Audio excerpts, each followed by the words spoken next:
Well, good evening, folks. Good evening to David over in Edinburgh.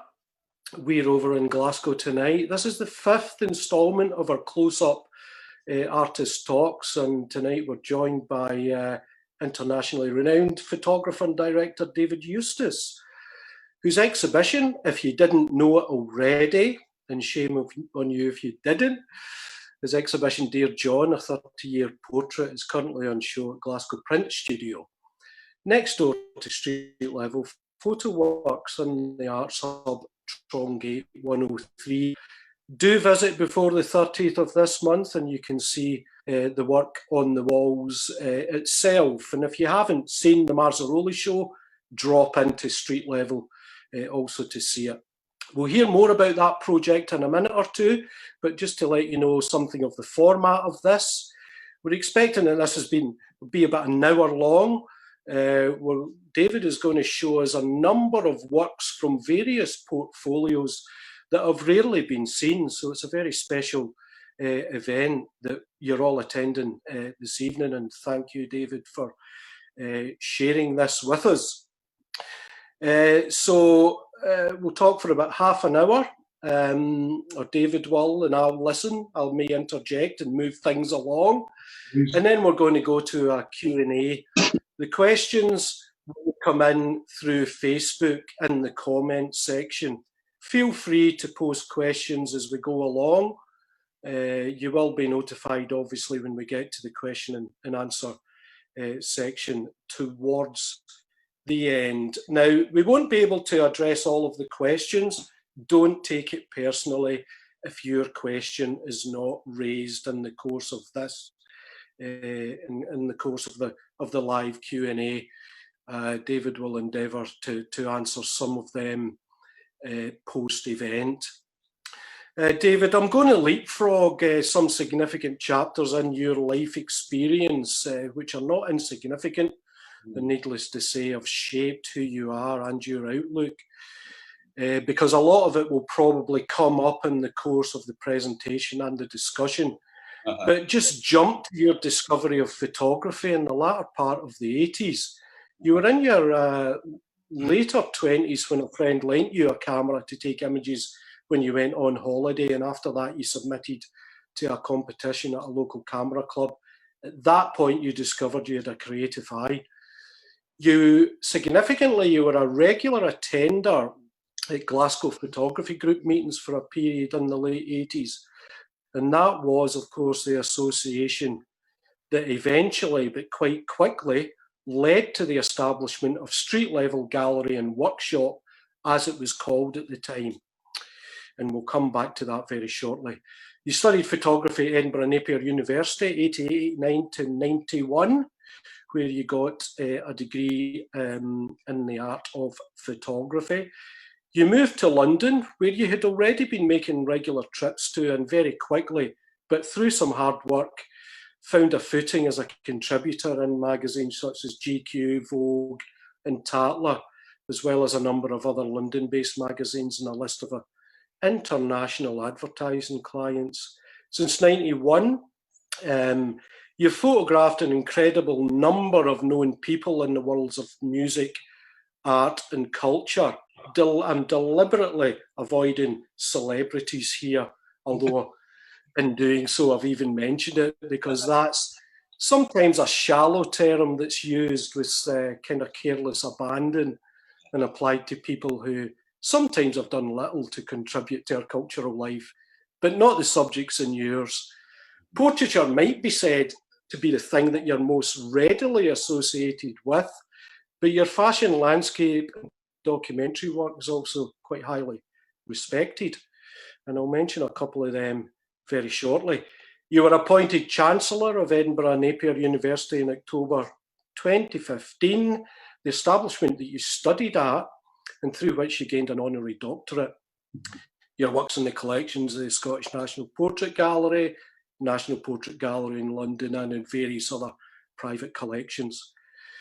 Just want to highlight a few projects, if you can bear with me, David, and the audience here. Just like to highlight a few things within your wide portfolio or spectrum of practice. Missing out a lot, but mentioning In Search of Eustace in 2009, which I think was something of a epiphanous moment of insight, through which he undertook a photographic road trip of 3,000 miles, which was supported by the US company Anthropologie. And that was across the States with your daughter Rachel, who was 16 at the time. You refer to that body of work and that experience as the most meaningful in your life, second, of course, to the birth of your daughter. You gave a TED talk in 2017 titled What If?, which is a short but thought-provoking talk, which you give some insight into that project, and I would encourage people to have a look at that. It's out there on YouTube, and more information is available on David's website. Highland Heart, a series of works, was shown at Hudson Studios in Manhattan in 2013. That was staged in partnership with the Scottish Government and Edinburgh Napier University during New York Scotland Week. Your selected works of 75 large-scale prints were exhibited in the Scottish Gallery in February 2015. The first opening that I have ever been to where there was a queue right up the street. The second time I had to queue to get into an opening was your other show there in 2018, Still Landscape Life. I think you also exhibited live studies in between that in 2016. The Scottish Gallery, for those who do not know it, is one of the world's oldest private galleries in Edinburgh, and it was the first time they had exhibited a solo show by a photographer in their 175-year history. February 2019, you exhibited a curious body of work called Unique Polaroid Works, New York City, 2004, at SWG3 in Glasgow. In March of last year, you exhibited Maraba, if that's the right way to pronounce it, Desert Lines, 2 portfolios of work at the RGI in Glasgow. The former drawing its inspiration from the remote landscape in Harris, and it's a great example of your landscape work. You're also a keen photographer of other artists' work, and in early 2017, a selection of these were shown at Stills in Edinburgh, titled Works from a Private Photography Collection. That included works from Eve Arnold, Paul Strand and Lee Miller. In late 2014, you published a mid-career retrospective publication titled I Rate to Tell You of a Baby Boy Born Yesterday. A magnificent production, I have to say. And it was taken from the opening line of a letter you found in your mother's handbag at the age of 14. A really touching story that is, and again, more information can be found on your website about that. Quite shortly after the production of that, David, we did an evening with David Eustace at Street Level in 2015, you in conversation with Grant Scott, who runs the United Nations of Photography website and blog. That was quite an in-depth discussion between the both of you, which is also available on our YouTube channel. 2015, you were recognised and entered into the Scottish Fashion Awards Hall of Fame. Importantly, you participate in public forums round about the networks for photography in Scotland, and we'll probably touch upon that a bit later on. But those networks are an important characteristics of the scene here and much undervalued.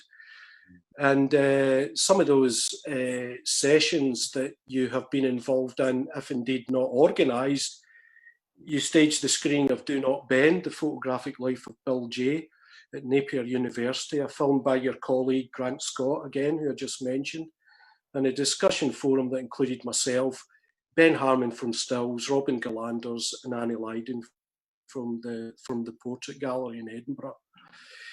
You also participated in a forum last year called Scotland's Love Affair with Photography as part of Stirling Photography Festival.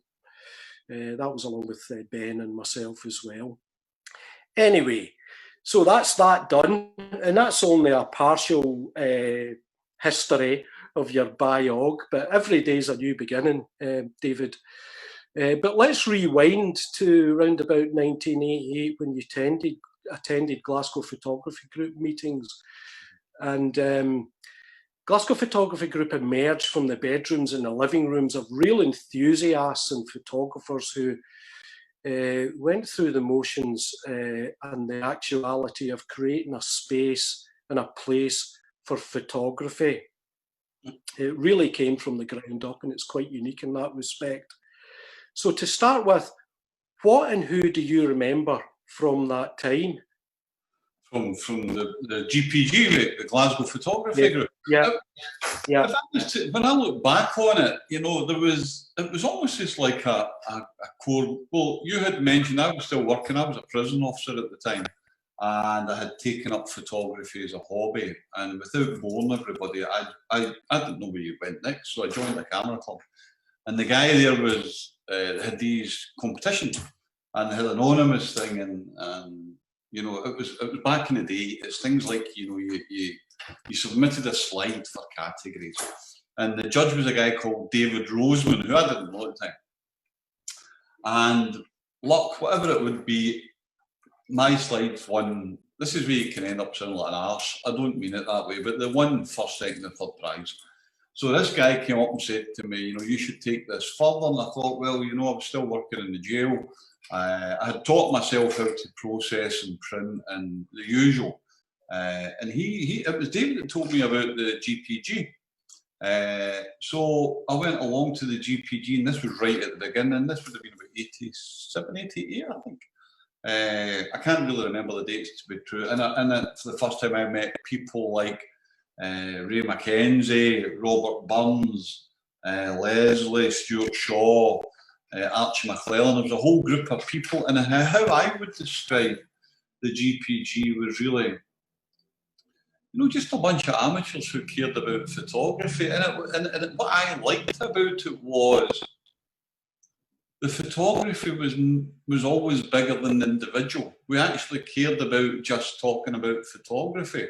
It wasn't like pecking orders or any superstars or any, you know, it was just more, it was very down to earth. And we used to hold it in the print studio, but the print studio at the time used to be in Ingram Street, above a bar called Sylvester's.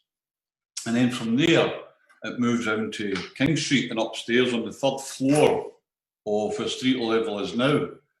And the dream was always to have a gallery, and the gallery with you know, the sort of hard work of Stuart, Archie, Ray, Robert, a whole group of people, Leslie, who else was involved in it, Sarah Mackay, Agnes, there was a whole crowd of people involved. Yeah. It just kicked off from there, and it became something, and then we got High Street, and the name Street Level came about for numerous reasons. I always remember it was because it was on the street, but I remember a couple of weeks ago, Robert corrected me, Robert Burns corrected me as well, and it was part of the reason to try and get funds, because you could make it accessible to the public, and you could see it. So Street Level was, to me, was very important, or GPG it was called then, was it? And the first show, we were talking about that the other day, you and I, about the show at the Hill Head Library. Yeah. And I remember the image I put into it now.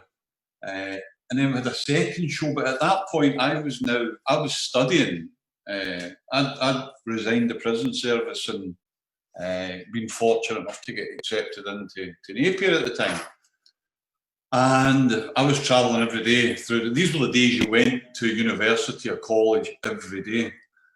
5 days a week, and I was travelling through to Edinburgh every day, so I never really had much time. You know, I never really had much time to do other things.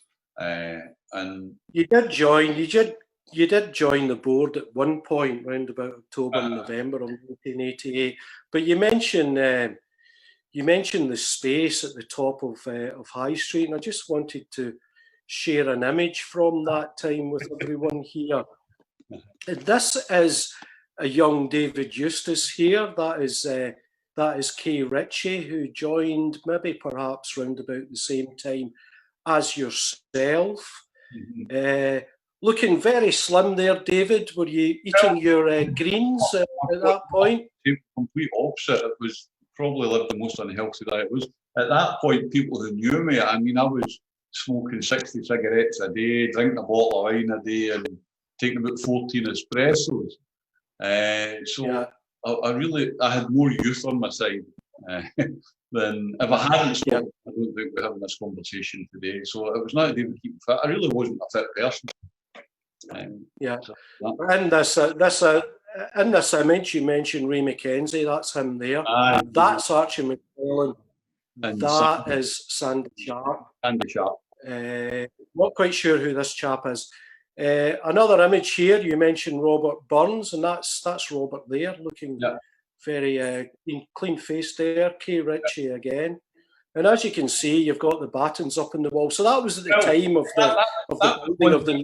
I loved about it that when that was a high street, because I remember, you say I was part of the board at that point, but I also remember on a Saturday and helping people put those battens up in the wall. And for me, that sort of summed up the whole essence of what Street Level was, or GPG at the time. Well, it was Street Level at that point.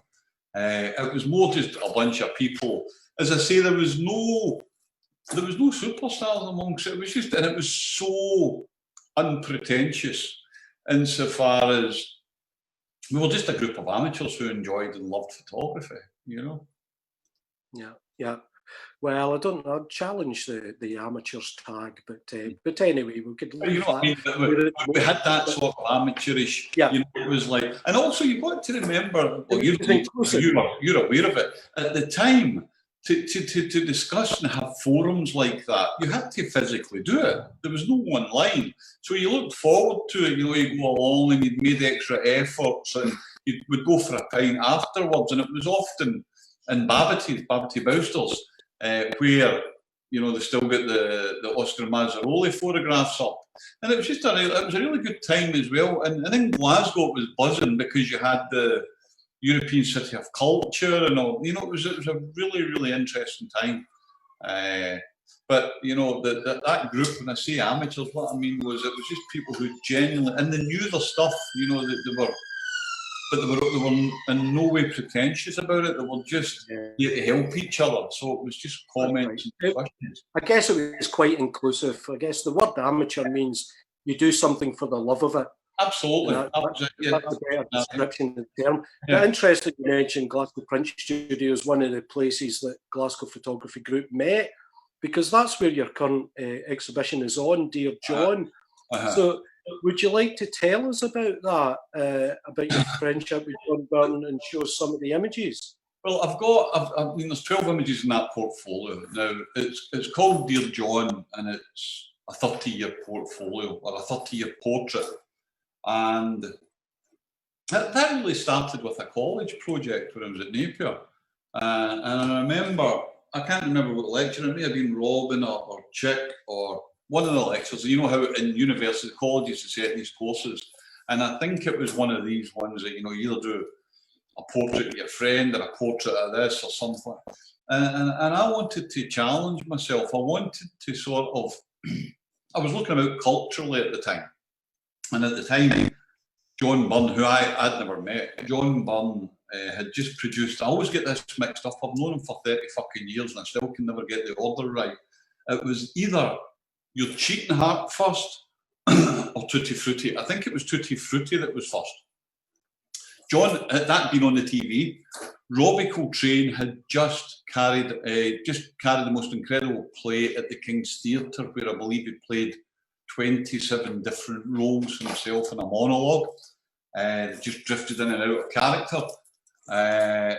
Stephen Campbell, the artist, had the show at the time. It would be called the Third Eye Centre, and Brian Cox, the actor, had just done Manhunter, or had just finished a series connected to that.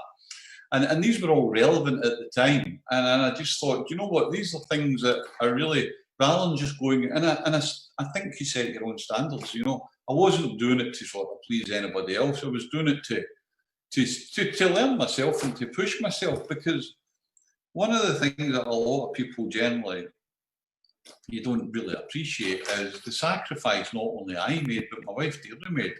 Because, you know, I gave up a well-paid job and we're taking a gamble to go back to this. So I had a sort of, photography to me was more than something I wanted just to do. It was a passion, but I also had to do the best I could do. So rather than just in this project, rather than just do you know, like 4 friends and get it done on a Tuesday morning. I wanted to do more about like researching and how am I going to contact John Byrne? How am I going to contact Robbie Coltrane? How am I going to contact Stephen Campbell? So only a part of it was really the photography. And I managed to track the 4 of them down. And with John, I made this portrait. I'll bring it up now. I'll put these portraits up now. Yeah, please do. See if this comes up to you guys. Okay.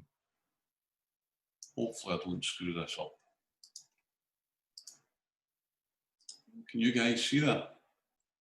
I'm asking. There's nobody I can speak to anyway. I can't hear anybody except for you, Mal. You can't see that, David. Right. So that was the first portrait, John, that I made. And it was really funny because I talk about it in the portfolio. You know, I remember I thought to myself, right, I saw something in the news, and remember there was no internet then or no online. I saw something in the news and I was ringing the phone, you know, dialing it. And I phoned the BBC and I said, can I speak to John Byrne, please? And they said, hold on. And then the phone answered and this voice said, hello. And I said, is that you, John? He said, I said, well, John, you don't really know me. And I was taken aback. And from then, I just really thought I got on well with John. And he said, well, pop up and do the portrait tomorrow night. Popped up to the BBC, made these portraits. Now, with the Dear John portfolio, funny, when you were taking, when I was making that image, I had, remember, that's 30 years ago.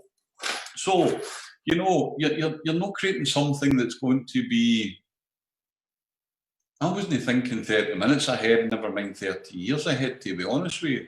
I was just trying to get the portrait at that time, or something I thought was a portrait.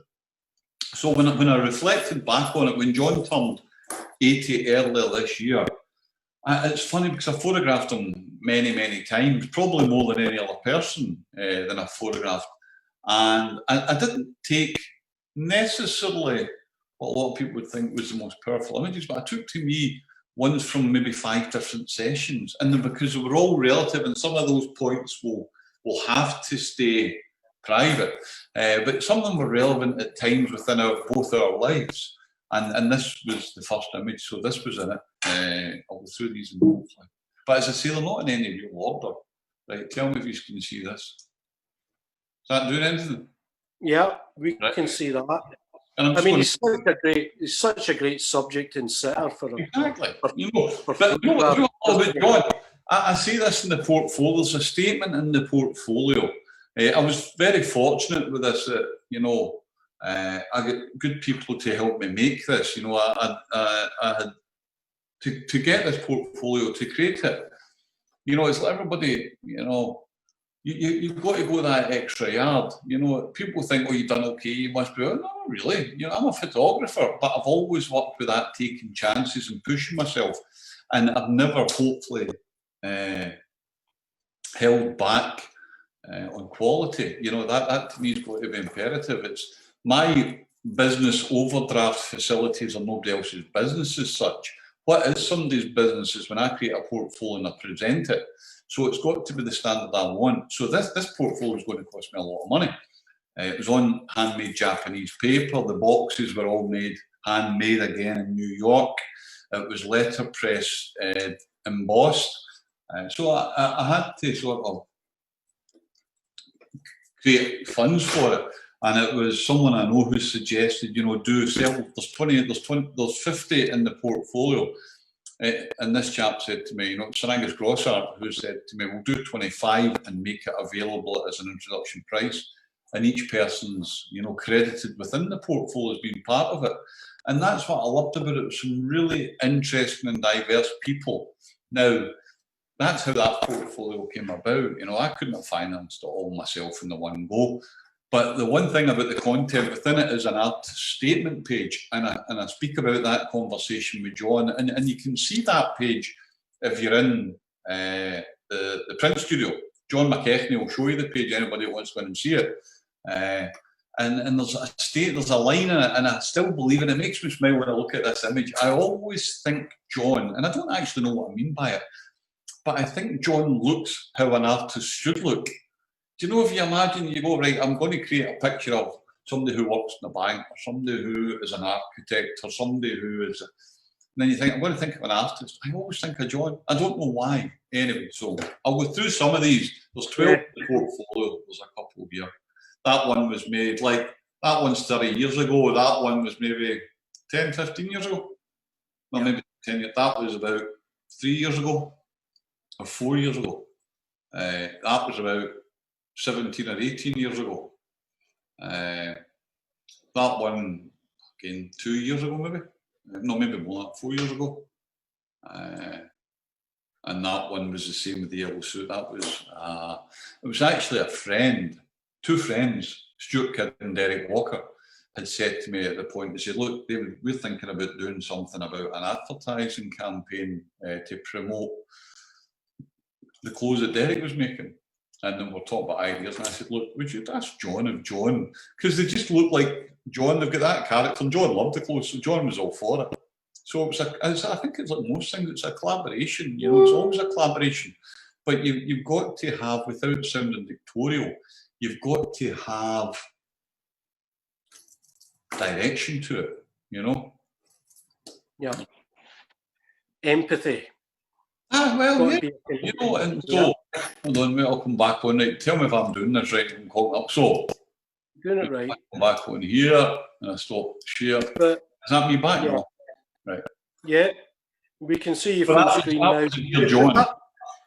That kind of leads us into the Friends and Artists series. So show us some of that and some of the people who've featured in this. You know, see the thing with all these is by 99.9% of my work is really, you know, self-initiated. Sometimes it gets financed. Sometimes, like you spoke about, you know, the anthropology thing that in 2009 that I was doing in the US with Rachel, with her daughter, In Search of Eustace. Now, how that came about was this. I was working with anthropology who had brought me on after seeing a portfolio I made called The Buskers some years ago. And as time went on, anthropology were saying, you know, we inspire a lot of people to buy stuff from us, and our brand's philosophy. And they were a really good brand. They had ethics. They were just a really good company for people to work for. And they said, well, so we inspire a lot of people. We want people to know who sort of inspire us. And, you know, without sounding like an arse, they said to me, we'd like you to lead it. And I said, okay. So I said, well, what will we do? And they said, well, whatever you want to do. And then at that point, you've got to think, what do I really want to do? And one of the things I wanted to do was go, and I remember the meetings were really quite funny, and I talk about it in that TED talk, you know. I remember going down, they were in Philadelphia, so I remember going down to Philly. I would go down there quite a lot. And the creative director was a chap called Trevor Lunn, who was Scottish. And it was brilliant because when we worked for anthropology, Trevor and I would just rumble away and talk shit, basically. And you could see a lot of the local crew had no idea what we were saying. But they'd invited me down to Philly, and I spoke to Trevor and I said, I want to go on a road trip with my daughter. She'd only really known New York and she knew Miami. She'd visited there. But I said, you know, and Trevor said, right, where are you going? And I said, I've got no idea. I said, but we'll start by having lunch in Chateau Marmont. Now, this was 3 years before Sophie Coppola made a movie called Nowhere. And that's all I knew. I was going to go. So Trevor, I said to Trevor, right, but you need to be the buffer. So Trevor went back to the buyers and the advertisers and the marketing people within anthropology and said, David's agreed to do it. They went, great. What's he doing? And Trevor said, well, I'm not really quite sure. So they said, right, so. But he said he's going to go on a road trip with his daughter. And they went, right, where's he going? And Trevor said, well, I don't know. And is she a model? No, she's not a model. And they couldn't get their head around it because they'd been psyched to try and sell like the $60 frock. And Trevor was brilliant because he said, I'll act as your buffer. So within and I've got to be honest, within anthropology, and you can understand that a lot of people were panicking about their jobs because they're going, you know, we're going to give this guy a bucket of money to go and do something. We don't know what he's going to do. We don't know where he's going, and we don't know what we're going to get. Because part of the condition was, I said, I don't know what I'm going to give you. So that was all fine, and about 3 weeks before I went, these people to a certain extent had washed their hands, but Trevor and the main players at Anthropology said, you know what, go for it. So I came up with this idea to try and, well, the way I went the craziest route across America, but I wanted Rachel to see, you know, Death Valley, Antelope Canyon, the Grand Canyon, all over Albuquerque, Amarillo, but I thought one day we're going to have to stop and return to New York. So the route I ended up doing was about 3,600 miles, I think. 2 weeks before it was going, Anthropology again came back to Trevor, or departments within it, and they said, you know what, we don't know where David's going, we don't know what he's doing, we know he's going on a road trip with his daughter, we don't know anything else, but what concerns us most is not asked for any Anthropology clothes. And Trevor said no, because he said she won't be wearing Anthropology clothes. And they washed their hands off. So we went and we created the portfolio, and I came back to Trevor and I worked with Trevor on it. I was given complete creative freedom to do whatever I want, and that's just the beauty of how I try to do my portfolios. And it was funny because when this came out, that shop, Anthropology, they never stopped selling the $60 frock. But what people were seeing, they were getting really strange, you know, they were getting emails from Alaska to Australia, from people who normally you wouldn't associate with the shop, and they were saying, oh, you know, I saw this from my granddaughters or my sons, whatever. You know, it was more adults were coming back and saying the values of this was lovely, because we weren't selling frocks.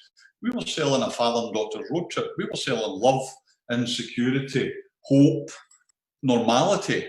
And it went down really quite well. So I've always worked in portfolios where, in the following year, they asked me to do something else. And the funny thing about that was, you mentioned Highland Heart, and Trevor said, right, do another project. Because at that point, when it went so successful, and it did go very successful in the US, I became everybody's best friend within the marketing department within Anthropology. So they said, do something else. And Trevor and I were sitting having a coffee in Brooklyn. I said, well, I've only got the one daughter, and I don't want to go on another road trip. So I'll do something in the Hebrides, because I love the Hebrides. And Trevor said to me, do something as long as it's close to your heart. And I thought, the Hebrides. So Trevor, being Scottish, knew where the Hebrides was. So Trevor went back to them and said, right, David's going to do something.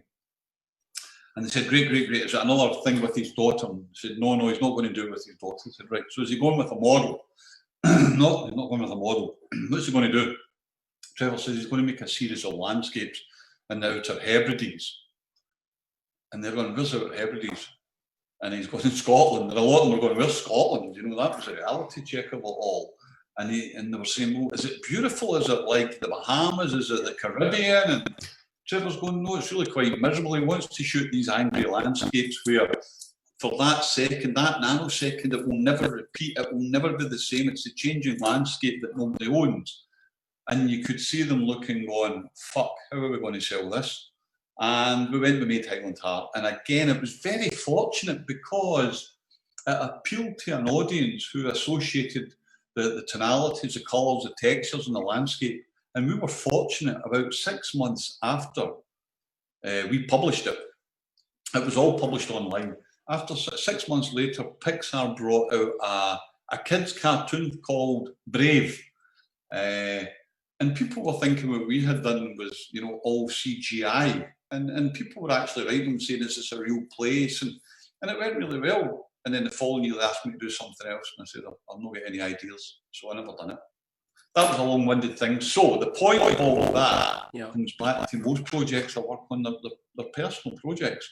And relating back to almost street level and GPG, I wanted to get back to the simplicity of working on projects where it would just be possibly just me with what I still call a 35mm camera, just a smaller camera. And the things I've always found important are friends and artists. So that was a working title. And it's never really, I don't think I'll ever complete this project. In fact, quite a few of the people in it are, you know, have passed on since I've done it. But I'll put some of the images here. And as I say, this is a very, very small percentage of the portfolio. Right, I'm going to try this again. Malcolm, tell me if I've got this. Yeah, go ahead. Share screen. Share. Does that work? Yep. We can see that. John told me to move out of the road, right? Okay, so can you still see the picture? Yes, yes, we can. Yep. So this is, it's not actually that clever. It's just called Friends because it's friends and artists. Now, a lot of the ones that are here, when I was looking at them yesterday, I thought, quite a few of them are famous, but you know, that really doesn't come into it because it was just, when does it cross the line? And you mentioned the word celebrity earlier on. I remember in about 94, 95, I had an agent in London at the time called Robert Montgomery. And Robbie was probably the best agent in London, to be honest with you. Robbie was American, but lived in London. And he had people, he had 5 of us, Bailey, Kim Knott, Norman Watson. It was a small corps, and it wasn't fashion related. And I remember Robbie one day, and he had this stutter. He always spoke like, Dave. I said, yeah. He said, you know, New York want to put an exhibition on, and it's called Celebrity. And I says, what's called? Celebrity. I says, what's that? He says, fuck knows. And that was it. Celebrity wasn't a big thing then. You had famous people who were very fortunate that their love, their passion, what they cared about led to an element of fame. So, you know, for me, people are people. And I've always tried to hold on to that. So this is a series of images that is, again, it's really quite simple. So I'll go through some of these. Is that okay? Yeah. Yeah, please do. And this is a chap who is called James Gilchrist. James is lovely. James, I think his role was the MD or the chief exec for the USA of Dover Street Market or Comme des Garçons. This was all tied in with Com. But again, I just love the simplicity to it. And 99.9% of these is just me turning up the camera. The only time I've had someone else here has been a student that I've taken along to get some, you know, just to get some experience. So that was Milton Glaser. Milton, that was only 2 years ago, who's just passed away. Milton came up with the I Heart NY logo. A young, she's a photographer, but she's an influencer and a blogger, Diana. Again, this was in New York this maybe about 5 years ago. This is an interesting one. I can't really say who it is. All I can tell you, it's a street artist that everybody knows that nobody knows. And I was, through friends, got to meet him and thought, how the fuck am I going to do his portrait? So luckily in the studio, it had that on it.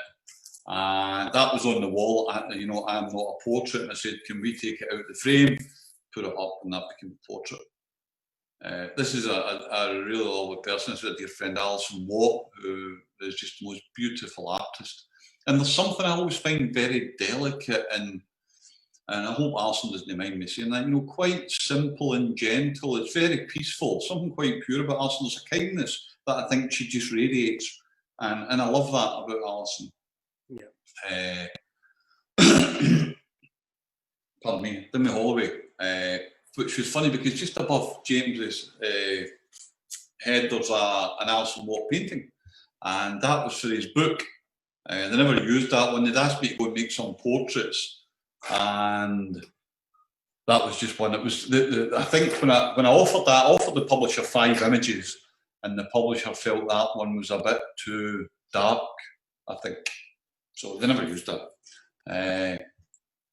Louise Felix this is a very famous illustrator in New York, and she was brilliant, lovely woman to sit and talk to. She was almost like, you know, in the same league as Milton. You know, they'd worked with the greats, and Louise was brilliant. And this was in I called it my office. It was a cafe I would be in New York most days in, the Epistrophe down in Mott Street. I lived in it. It's another mate. Pardon me. This is Douglas Gordon, and it ties into a portfolio, you know, talk about later on, called Mon Ami in Paris. And I was out in Paris making this portfolio, and I was meeting up with Douglas as well. And there's a quietness to it, and that's mostly always Douglas. But I love it. I love the whole. There's a story that'll take too long in this. Another photographer whose work I've always respected is John Blakemore. John lives down in Derby, and John's just a lovely man. But again, from these, they're all kept really quite simple. You know, they're just an amateur with a camera taking snaps of people that, you know, that they're not trying too hard. It's as much about the conversation. What's quite important for me is, you know, if I'd left here and I thought I hadn't got a portrait, that would be okay. That wouldn't have bothered me. Harry Dean Stanton.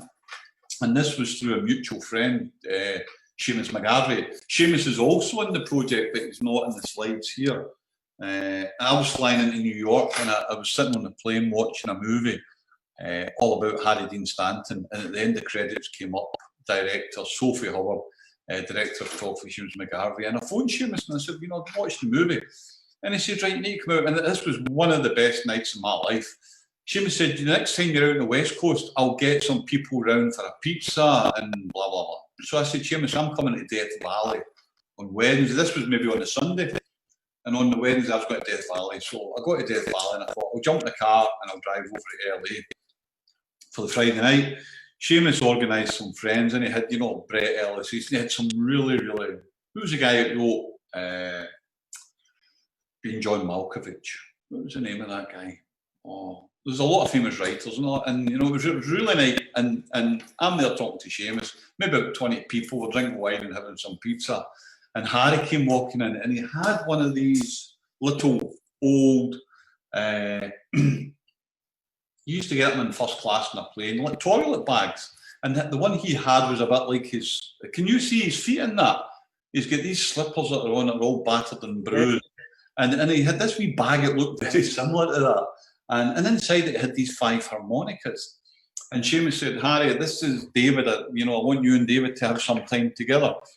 And Seamus was saying, you know, he's from Glasgow. And Harry saying, oh, you know, I love Glasgow. And Seamus, myself and Harry are sitting talking. And Harry says to Seamus, get the guitar. So Seamus has got a guitar there. And Harry pulls out the harmonicas. There's 5 harmonicas in this toilet bag. And each one's got, I don't know much about music, but there's a letter, you know, like A, B, C, D, whatever the notes are. And Harry starts playing it, and he gave an entire rendition of I Belong to Glasgow. I didn't even know half the words. And it was just brilliant, sitting overlooking LA up in the Hollywood Hills, Harry Dean Stanton. And I just laid the camera down. I never took any photos at that point. I wasn't interested in taking photographs. And I was listening to Harry singing me this I Belong to Glasgow, Seamus playing the guitar, and this other chap had joined us. He'd walked in, he'd a big cowboy hat on, and he had his guitar, and he joined in. And at the end of it, I always remember it, Harry started talking to me, and he turned to the other guy and he said, and who are you? And the guy says, my name's John C. Riley, I'm an actor, Harry. And Harry says, I've never heard of you.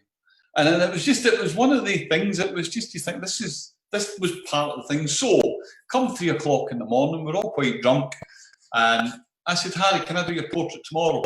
And Seamus said, oh, you know, we'll make it organised, we'll make it work. So Harry agreed to it, and we turned up. Seamus and I drove up to his house. We stayed up in Mulholland Drive. We drove up the next morning, and sure enough, Harry was there. And it was just, it was funny because he would go from that to a big smile, then back to that. He was a really, really lovely guy. And at the end, he handed me a little note, and it said on it, to David, do nothing, then relax.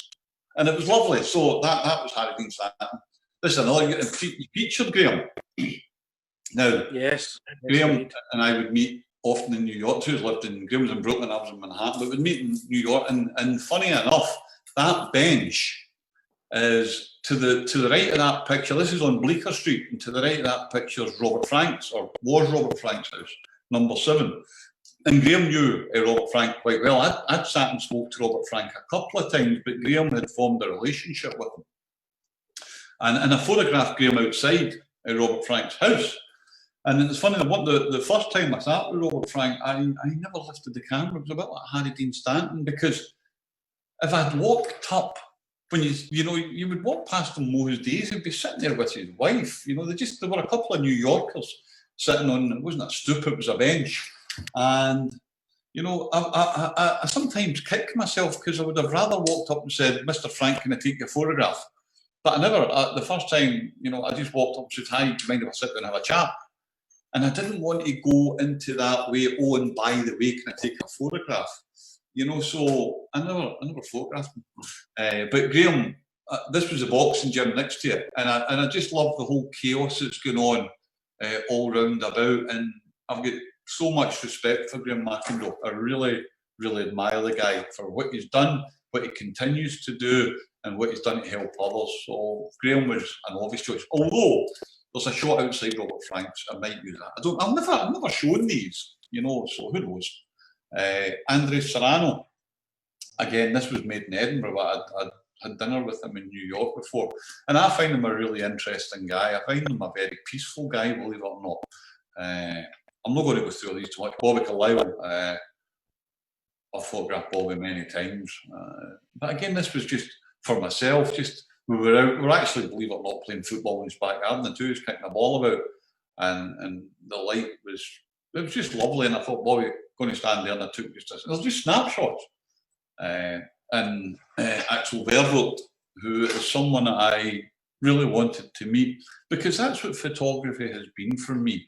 It's gave me an introduction. It's allowed me to challenge myself. And again, this is no different than Dear John, where I wanted to go and meet, you know, people from the, you know, not just immediate friends. It would be easy. I wanted to set myself challenges, and always wanted to meet Axel Vervoort and talk about interiors and talk about aesthetics within design. And he very kindly invited me to. He owns this castle just outside Antwerp, so that's Axel. And this is another chap who I've got a great deal of admiration for, Paul Gray, who's a graphic designer in Glasgow. I'm going to go through these quite quick, sometimes. And Andrew Sanderson, another. Andrew and I go back about 30 years. Andrew's a photographer based down in Holmfirth, and probably one, if not the most innovative photographers I know. You know, whatever Andrew does, nothing he does surprises me. Right, so hold on. Malcolm, have I done that right? Am I back on here? Or am I still on? You're back full screen yourself, yes. You've come out of screen share. So hopefully that gets an insight into, you know, the friends and artists. Yeah, no, that's great. So if we were going to stick with the 1 hour, David, we've got 10 minutes left. Sorry, I've been we can let it run on a little bit. Right. Do you want to show anything from Mon Ami, or do you want to stop, please? Yes. Show some Mon Ami. Yeah. This is a long story, but again, it's on the website. Is that on the share thing? Can you see that? Yes, I can see that. This is really not about a graveyard, but it's all about a graveyard in Paris. It's more about friendship. It comes through. Many a thing, as I say, it's more symbolic of spirit and friendship. And it starts when I used to look at Agier's photographs of Paris. There were generally no many people in it, but they were full of life. And at the time, a friend, a really lovely chap called JP Maskley, a photographer who lives in London now, but he grew up in Los Angeles and has connections with Paris, that his grandfather was part of the Montparnasse crowd of the 1920s. And JP had kindly gave me one of his grandfather's books called Nude. And his grandfather used to be the assistant to Baron Adolphe Demer. And I remember the book had been wrapped in cellophane since the 1930s. I'm going to flick through these images as I rabble on. The book had been wrapped in cellophane, so airtight since the 1930s. And I remember opening the book and smelling Paris. And I thought, that's lovely, because that's where it was made.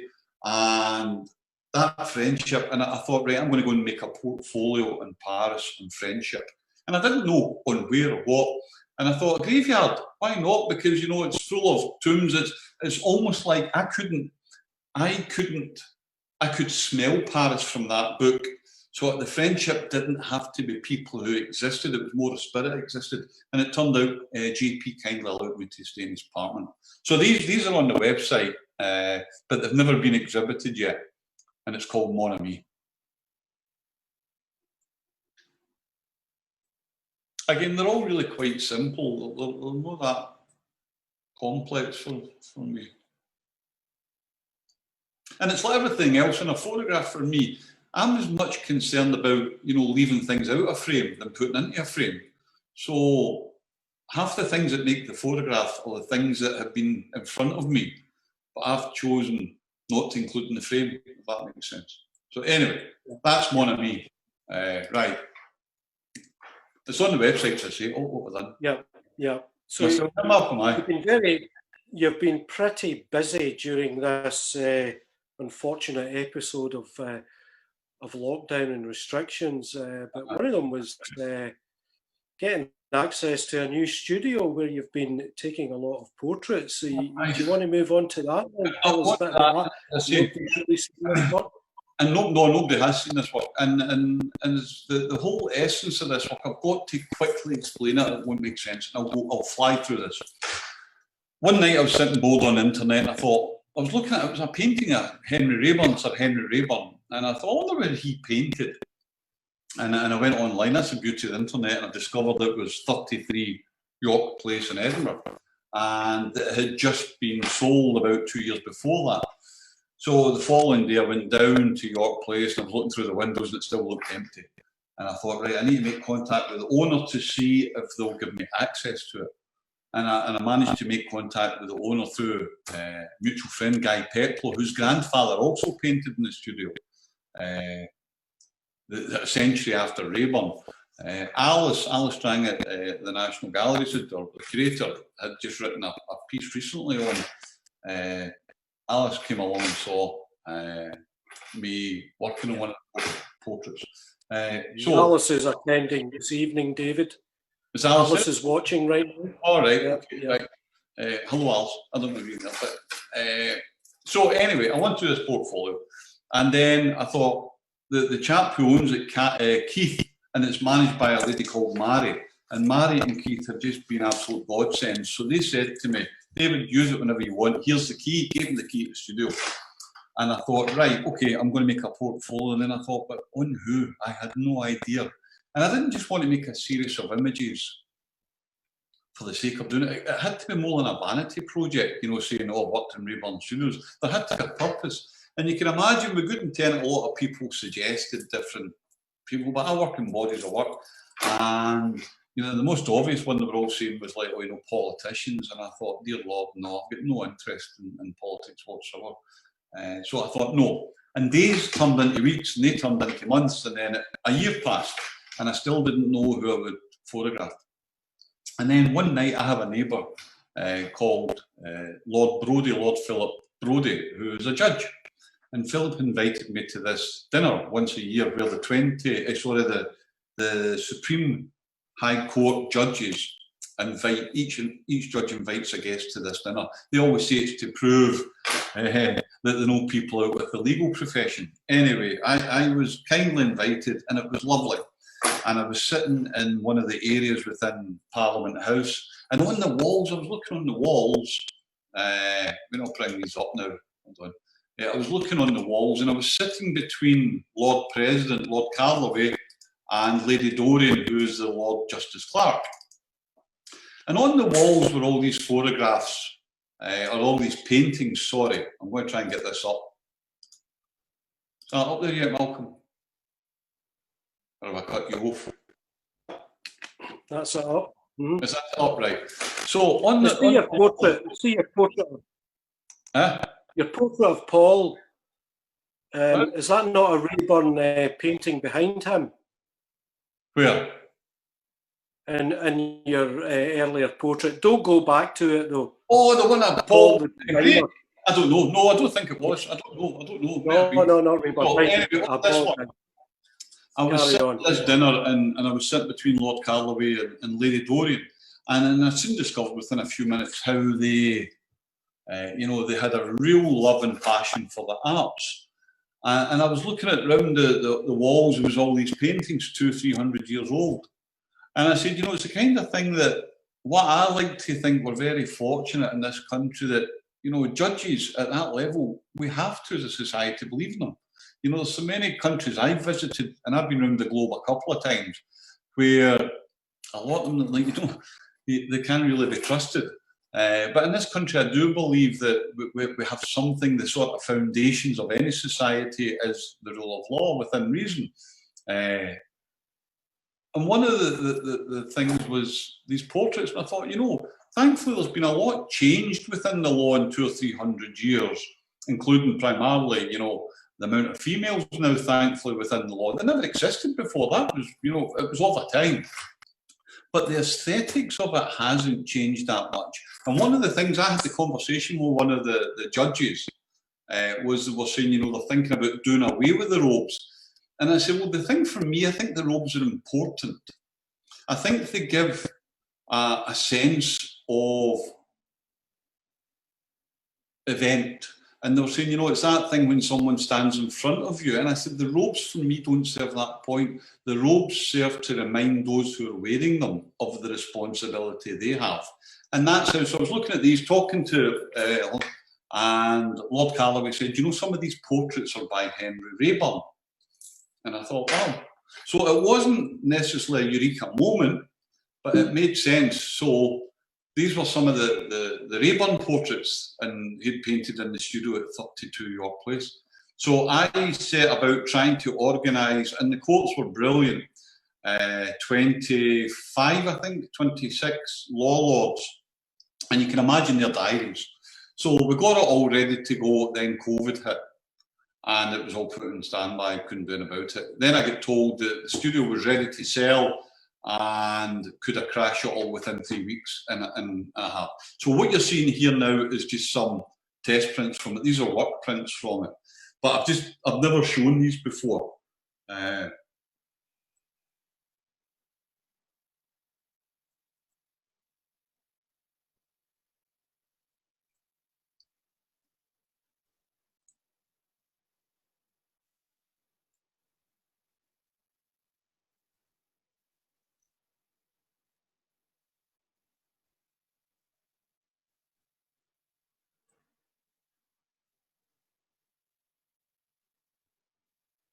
That's him so far.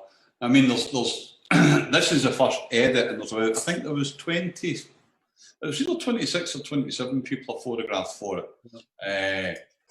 So that was York Place, and I will be editing it really next week for the first time, and then I don't know what I'm going to do with it, you know, but it's like most portfolios.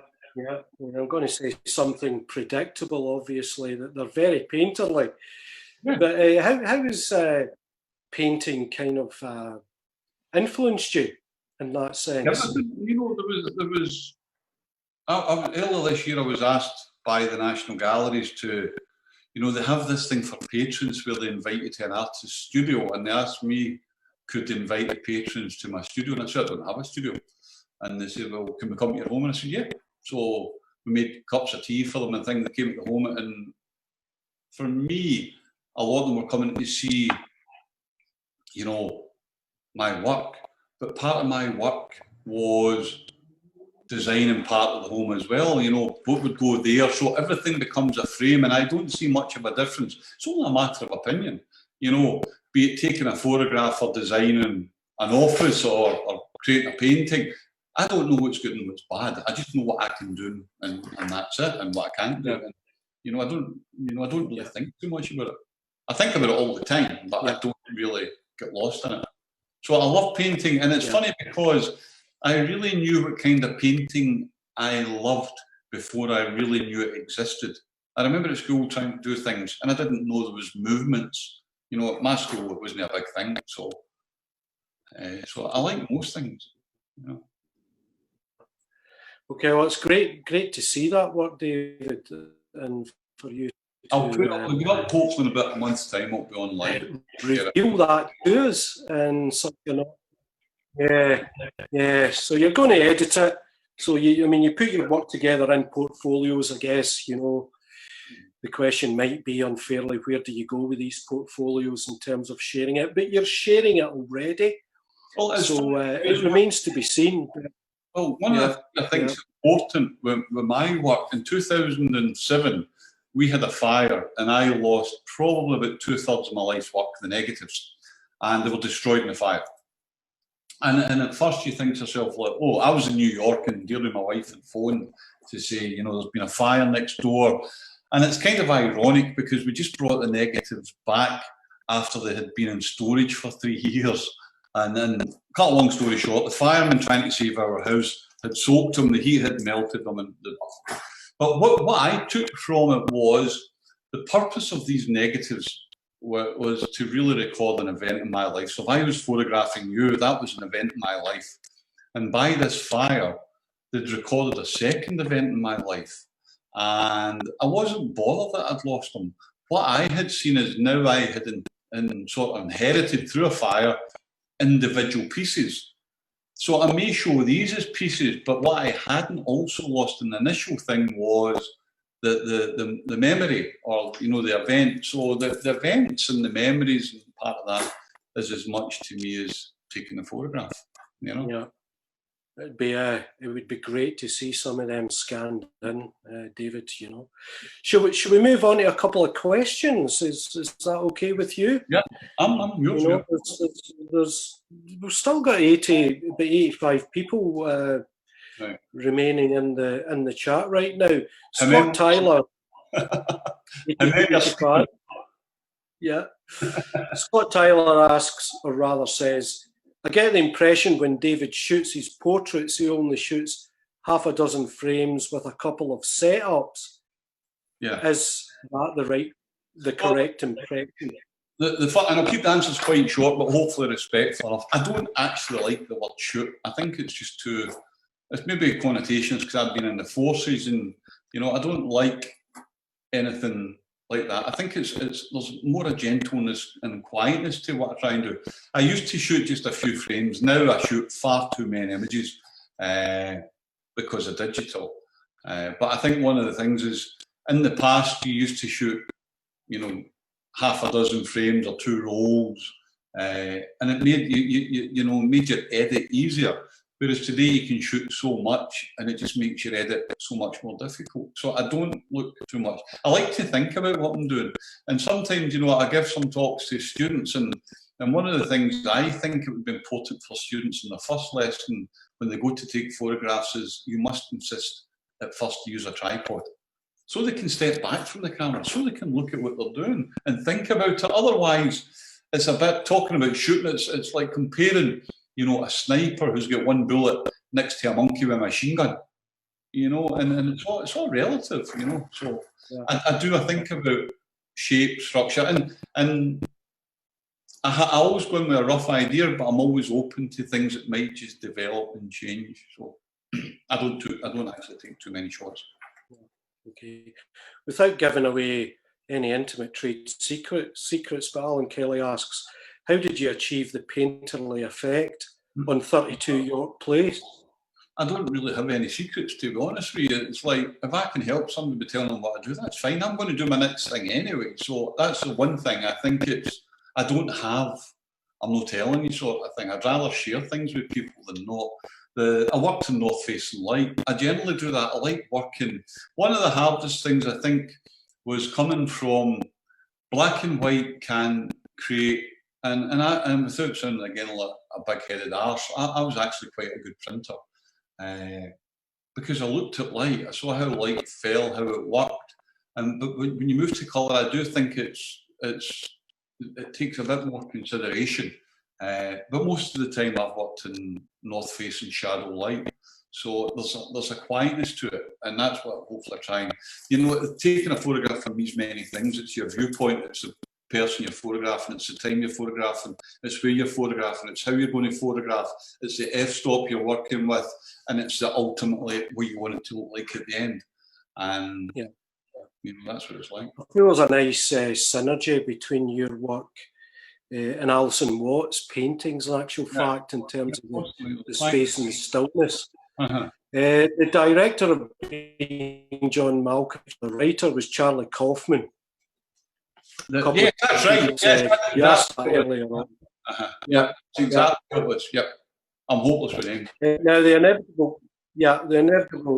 inevitable question will be, what cameras have you used across those 30-year periods? And I suppose that might relate to that transition between film and digital. And I like something that you said in a piece that you did in Sogo magazine, but a really good magazine that's produced, run by Craig Wells. Right. But the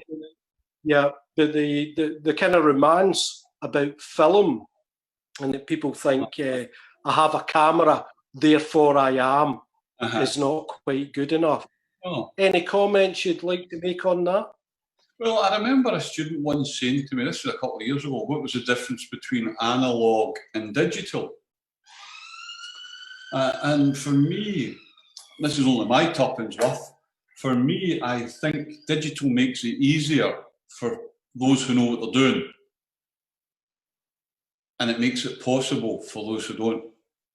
And I think that's what it is. You know, with analog, there seems to be this massive shift where if you can expose a roll of film and process it, then, you know, it has greater value than we placed on it. That said, we placed the greatest attention to detail to get it right, but it was often the road you had to get to the destination. For some people, it's already a destination. In terms of equipment, I've always used the right equipment, you know. What I think for what I find interesting, you know, I've worked with small cameras like Lumix. They asked me to get involved with them in, I think it was 2012 and then 2014. I've worked with 4 or 5 before cameras, and I think maybe 2 or 3 times, not many, with an 8x10. But at the moment, I'm using. I've got a real Lumix here that I use. A real Lumix on that, and this one was the first one from 2012, so it's quite old now. And I also use a short 32 York Place on the Canon. Now, I think what camera you do use is important, but it's also it's probably most important for the sitter. And it was a thing. I'm sure it was Bailey. I want to be. I don't want to quote this as Bailey, but I'm 90% sure. Bailey said something that made a great deal of sense to me. He said that, you know, if you point an 8x10 camera or a 4x5 camera at someone, they think you're a serious artist, and they're very rigid. And if you point a Hasselblad camera, medium format, then you're a professional, and it's got a mark of respect to it. And if you point a wee point and press, they pull a funny face, and it's true. So it's how the sitter responds or how the subject responds. For me, cameras don't actually mean that much, but in the same breath, I'll only use the right ones for what I want to photograph, you know? Yeah, yeah. It's the time I use phone these days, you know? Yeah, yeah. York Place, what did you shoot that with? That was on the Canon EOS 1. I'm fucking all letters and numbers these days, I don't know. It used to be an RB67, but now it's one of the Canons. The EOS is about 5 years old. Yeah. Okay. Question here, is the photographic portrait just a visual representation of someone, or can it be more than that? What was the photographic representation of? Photographic portrait, is a photographic portrait just a visual representation of someone, or can it be more than that? I think it's absolutely more than that. I think it's a journey on the road to go and do it. I think it's a meeting of 2 people. I think it's a conversation. I think it is absolutely a representation, but it's only a representation if you're honest with what you hope to get from it. So, you know, when I look at a portrait, does it say more about the subject or does it say more about me? I think as human beings, we're far more complex in one exposure. So I think it's part, I never think it's a whole. But for me, the photograph is more an introduction and a hope than it is a representation of a person. And sometimes I'm lucky, you know, sometimes I've made portraits. Like, I remember 2 people, one was George Mackay Brown up in Stromness, and I photographed him, and I wanted to photograph him from the back, looking out to sea. And he died 2 days later, I think. And another one was an artist in Glasgow called Emilio Coyer. And for some reason, I just photographed him with his eyes shut, and he died the next day. So if I ask you to take a photograph and ask you to shut your eyes, I wouldn't shut your eyes. So I think it's always more than just a representation. But I think that's a longer conversation than this. For me, it's that moment.